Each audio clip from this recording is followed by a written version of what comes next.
इंतहाई important segment है। 12 जून वैसे तो इसकी वो डेट है जिस डेट को दुनिया भर में इस दिन को ख़ास तौर पे इस इशू को हाईलाइट किया जाता है, उजागर किया जाता है। बहुत सारे सेमिनार्स होते हैं, बहुत सारी रैलियां निकलती हैं, लोग जो हैं वो इस पे आवाज़ भी बुलंद करते हैं। लेकिन हमारे अपने मुल्क में इस वक्त क्या सूरत हाल है, बात करेंगे आज चाइल्ड लेबर पर।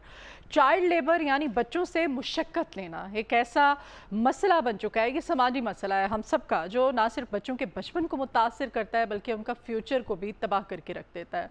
वो बच्चे जिनके स्कूल जाने की उम्र होती है, पढ़ने की, हाथों में किताबें लेने की, कुछ सीखने की, वो बच्चे हमारे मुल्क में अलमिया ये है जो हालात हैं, महंगाई है, बेरोज़गारी है, वालिदैन बेचारे परेशान होकर, क्योंकि ख़त गुर्बत से नीचे ज़िंदगी गुजारने वालों की पाकिस्तान में जो तादाद है वो रोज़ बरोज़ बढ़ती चली जा रही है। अभी रिसेंट जो सर्वे हुआ था उस सर्वे के अकॉर्डिंग हालात काफ़ी कशीदा है।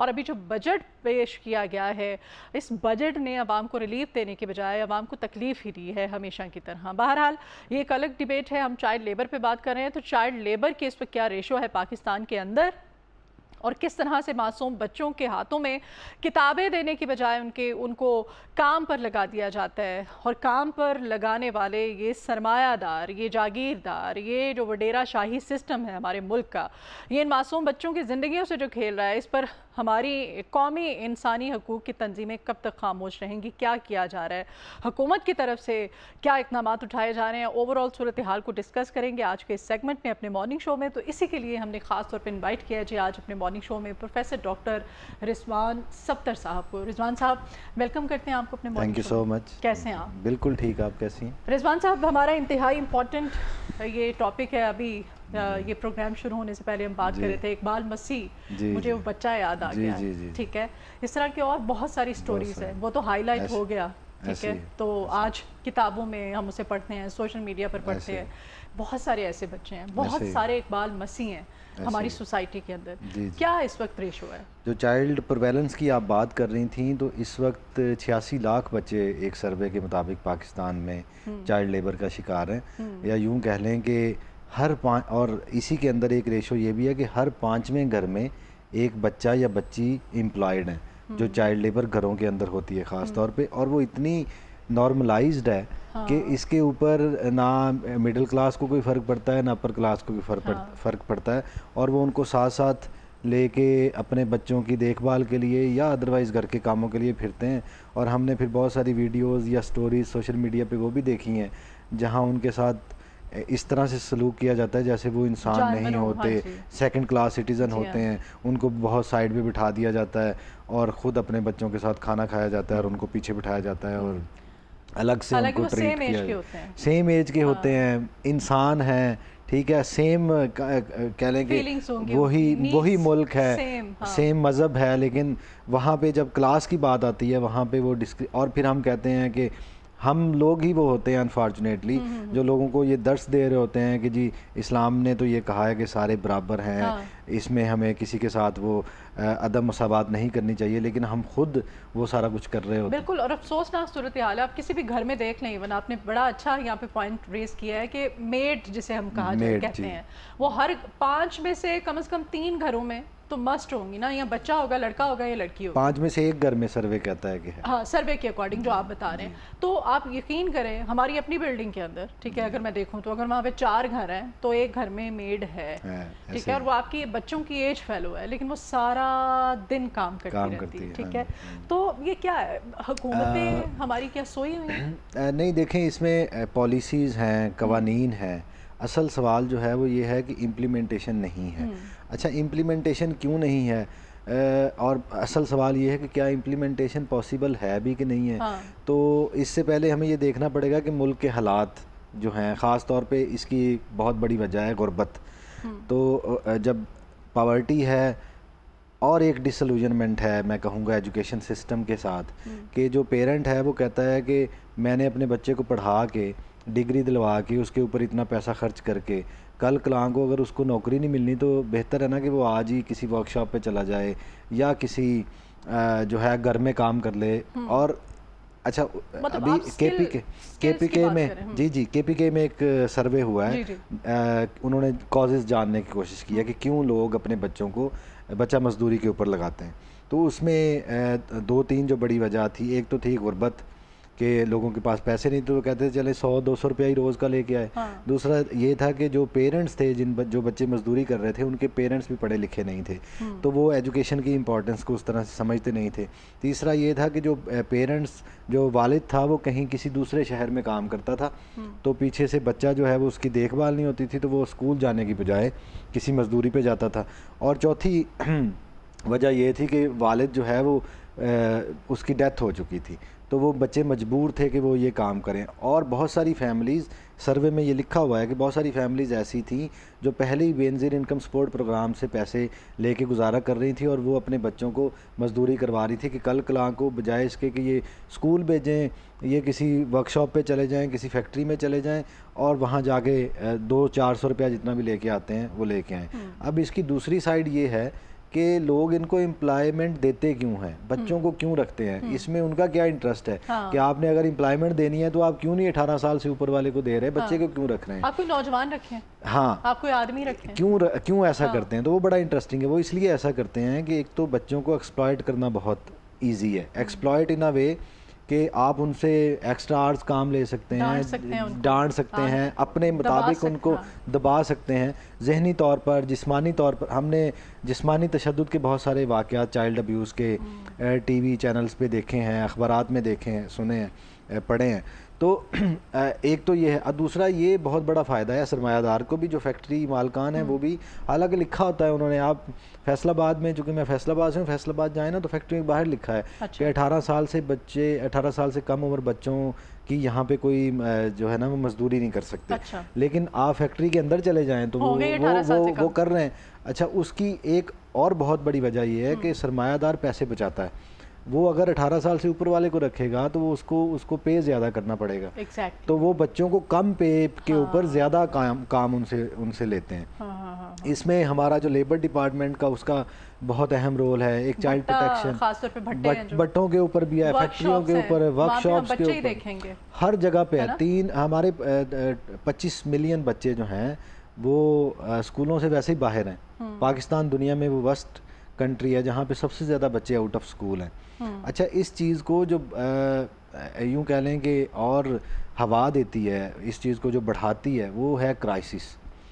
कोविड आया, बच्चे बहुत सारे आउट ऑफ स्कूल चले गए, लोगों की दिहाड़ियाँ ख़त्म हो गई, उनकी नौकरियाँ जाती रहीं, उन्होंने अपने बच्चों को काम पे लगा दिया। उसके बाद फ्लड्स आते हैं, फ्लड्स आए, फ्लड्स में भी ये 2022 के फ्लड्स आए, 2025 के फ्लड्स आए, उसके बाद भी बहुत सारे बच्चे स्कूलों से ड्रॉप हो गए और वो चाइल्ड लेबर में चले गए। इसी तरह वॉर की जो सिचुएशन है, आप तो अभी पंजाब के हालात, तो आल्दो पंजाब में सबसे ज़्यादा बच्चे जो हैं वो चाइल्ड लेबर में हैं। उसकी वजह यह है कि पॉपुलेशन भी ज़ाहिर है 50% से ज़्यादा है। आप बलूचिस्तान के हालात देखें, सिंध के हालात, KPK के हालात, और इवन जो KPK में तो सफदर साहब, मैं अभी पिंडी मेरा रिसेंटली जाना हुआ है, तो आप यकीन करें मैं सर पकड़ के बैठ गई थी कि पिंडी में आपको सिर्फ KPK का वो पख्तून बच्चा या नौजवान नज़र आएगा। इस्लामाबाद पिंडी में आपको कोई पंजाबी या कोई और नज़र नहीं आएगा। इस्लामाबाद, पिंडी, लाहौर में भी यही सूरत हाल, कराची चले ना तो वहाँ पर भी यही सूरत हाल। ऐसे ही आप देखें लाहौर के जो रेस्टोरेंट्स हैं, यहाँ पे जो लेबर है वो दूसरे सूबों से आके, क्योंकि वो इतने, देखें ना, ये भी एक तरह की मजबूरी है ना। आप इसको देख लें कि आप कोई बलूचिस्तान से आके या KPK से आके बच्चा है, वो आगे आपके लाहौर में वो मजदूरी कर रहा है। और आपको वो केस याद होगा जिसमें इकबाल मसीह कह रहा हूँ, जावेद ने 100 बच्चों को कत्ल किया था।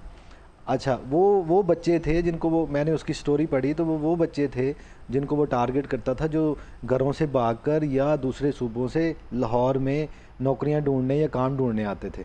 तो वो पार्कों में उनको जाके ट्रैप करता था कि मैं आपको नौकरी देता हूँ, फिर अपने पास लाता था। और ये चाइल्ड अब्यूज़ की एक दूसरी शक्ल है कि बच्चों को इस तरह के, because they are easy target, तो इस तरह के बच्चों को पार्क्स में से काम का झांसा देकर, ज़्यादा पैसों का झांसा देकर उनको सेक्सुअली अब्यूज़ किया जाता है, उनको साइकोलॉजिकली अब्यूज़ किया जाता है, उनको फिज़िकली अब्यूज़ किया जाता है। और मैं कहूँगा कि ये पाकिस्तान में बहुत सारे केसेस को दबा दिया जाता है। तो फिर इस सारी सूरत हाल को कंट्रोल कैसे करना है? इसमें फिर किसका रोल किसका बनता है? कानून नाफिज करने वाले इदारों का बनता है, ये सूबाई हुकूमतों का बनता है, ये वफाक का बनता है, किसका है? देखें, वफाक के अपने कवानीन हैं, सूबे के अपने कवानीन हैं, ये मैं आपको इसमें बताता हूँ कि असल मसला क्या है।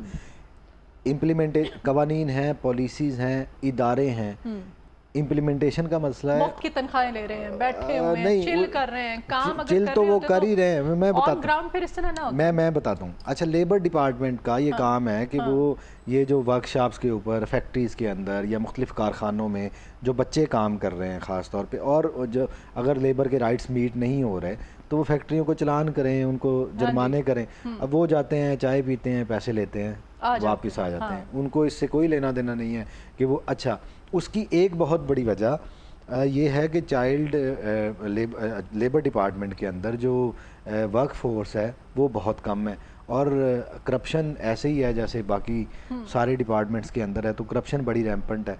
दूसरा ये चाइल्ड प्रोटेक्शन ब्यूरो है। चाइल्ड प्रोटेक्शन ब्यूरो का ये बहुत मौसर इदारा है, अदरवाइज़ उसका ये काम है कि बच्चों को प्रोटेक्ट करना, उनको तालीम देना, उनको जो है वो आगे एम्प्लॉयमेंट में लेके जाना। दूसरी सोशल वेलफेयर का इदारा भी इस तरह के काम करता है। अब ये इन सारे इदारों के अंदर जो मैं बताने लगा हूँ कि जो कोऑर्डिनेशन है वो कोऑर्डिनेशन है ही नहीं, इंडिपेंडेंट ही काम कर रहे हैं। कभी, अच्छा, ये काम पुलिस को भी अंदर दे दिया जाता है कि बच्चों, ये जो ना बच्चों को आप फॉर एग्जांपल सिग्नल्स पे बच्चे खड़े हैं तो उनको यहाँ से फकीर, और मुझे याद है ये बेगिंग है, ये नून लीग की थी पंजाब में हुकूमत, तो तब इन्होंने बड़े बाकायदा सेंटर्स भी कुछ बनाए, सेंटर्स भी बनाए थे। वहाँ पे इनको उठा उठा के बैगर्स को वहाँ पे रखा जाता था। कोई नहीं, ना वो सेंटर रहे हैं ना वो सिस्टम वर्क। असल में मैडम, जब तक आप ये कोशिश करेंगे ना कि आप ऊपर से इसको काटते रहें दरख्त को, उसकी जड़ को पकड़े ना, तो जब तक आप कॉज को ख़त्म नहीं करेंगे, जब आपकी देखें 40% जो पॉपुलेशन है वो एक्सट्रीम पॉवर्टी की लाइन से नीचे रह रही है जी, तो जब एक्सट्रीम पॉवर्टी से नीचे रह रही है और आपका कोई 2.5-3 करोड़ बच्चा स्कूल से बाहर है, तो वो, और फिर उसके पास कोई अल्टरनेटिव है नहीं। अच्छा, जो स्कूल के अंदर भी है, आप सिचुएशन को समझने की कोशिश करें ना कि देखें स्कूल से बाहर है बच्चा, वो तो इस पे, इस सिस्टम के ऊपर यकीन ही नहीं रखता ना कि मैं कल कलां को पढ़ के, अच्छा, जो पढ़ रहे हैं क्या, और जो इवन कॉलेजेस में, यूनिवर्सिटीज़ में पढ़ रहे हैं, उनको भी अब ये डिसइल्यूजनमेंट है कि भाई आगे पढ़ के हमें नौकरी मिलेगी या नहीं मिलेगी। तो वो फिर यही मुनासिब समझते हैं कि अपने बच्चे को किसी जो है ना फैक्ट्री में डाल दिया जाए। ये आप किसी गांव के स्कूल में जाए ना, जो गवर्नमेंट ने टारगेट्स दिए हुए हैं टीचर्स को, उन्होंने कहा कि आपने इतने बच्चे दाखिल करने हैं, और वो टीचर्स जाके घरों में मिन्नतें तरले करते हैं पेरेंट्स की कि मेहरबानी करें अपना बच्चा स्कूल में भेजें। अच्छा। तो वो टीचर को पेरेंट आगे से पूछता है, तुसी क्यों की दोगे साढ़े बच्चे नूं, पढ़ जाएगा तो की मिलेगा। ये बुनियादी क्वेश्चन है कि जब सिस्टम के अंदर खपत नहीं है, आपका ग्रेजुएट डिग्री लेके जाके वो दोबारा खाली हाथ बैठता है, और स्किल एजुकेशन के लिए कुछ नहीं किया जाता, और जो एजुकेशन दी जा रही है उसकी खपत नहीं है, स्किल एजुकेशन है नहीं। अच्छा, यही बच्चे अगर जो वर्कशॉप्स पे जा रहे हैं, ठीक है, वो गाड़ियों का मैकेनिक बनना, हाँ, गाड़ियों का मैकेनिक बनना चाहते हैं, बाइक का बनना चाहते हैं, फ्रिज एसी का काम करना चाहते हैं, तो वो क्यों ना हम इसको स्किल्ड बेस एजुकेशन बना दें, और वो सरकार इसको एजुकेशन एज प्रॉपर, वो टैप्टा में इन्होंने कोशिश की है करने की, लेकिन वही बात है कि अकेला टैप्टा क्या कर सकता है, और दूसरा लोगों का सरकार के ऊपर डिसइल्यूजनमेंट है, and that is because of the corruption जो हमारे डिपार्टमेंट्स के अभी इन्होंने इस बजट में बेनज़ीर इनकम सपोर्ट प्रोग्राम में फिर वो बहुत ज़्यादा पैसे रखे, कितना है, और आप बजाय कि लोगों को कोई ऐसे रोजगार के उनके मौके आपने मांगने पे, उनको लाइनों में लगने पे खवातीन को मजबूर कर दे। बांग्लादेश देख लें आप, इंडिया देख लें आप चाइना देख लें आप, ठीक है, वो औरतों को रोजगार देते हैं, फैक्ट्रीज लगाते हैं, हुनर उनको कोई ऐसी कोई जराए, उस ऐसी कोई सोर्सेज बना के देते हैं। इन्होंने उनको लाइनों में लगाया हुआ, बेनज़ीर इनकम सपोर्ट प्रोग्राम हो गया, और फिर अभी तो ये पंजाब गवर्नमेंट भी इस तरह की बहुत सारी स्कीमें निकाल, अच्छा, देखिए इसमें पे लगा दिया, इसमें दोनों एस्पेक्ट हैं। देखिए, बांग्लादेश की आपने एग्जांपल ली तो उसमें ग्रामीण बैंक या अदरवाइज जो उन्होंने ये किया था स्टार्ट में कि हम आपको छोटे लोन देंगे, कर्जे देंगे, उसके बाद आप अपना कारोबार डेवलप कर लें। अच्छा, इसमें हमारे जो रवैये हैं, जो बिहेवियर्स हैं एज अ नेशन, वो भी बहुत मैटर करते हैं। अब ये है कि आप एक है कि आप कर्जा लें और आप एक दुकान बना लें, उसमें से आप खुद भी खाएं और उसमें से कर्जा भी वापस करें।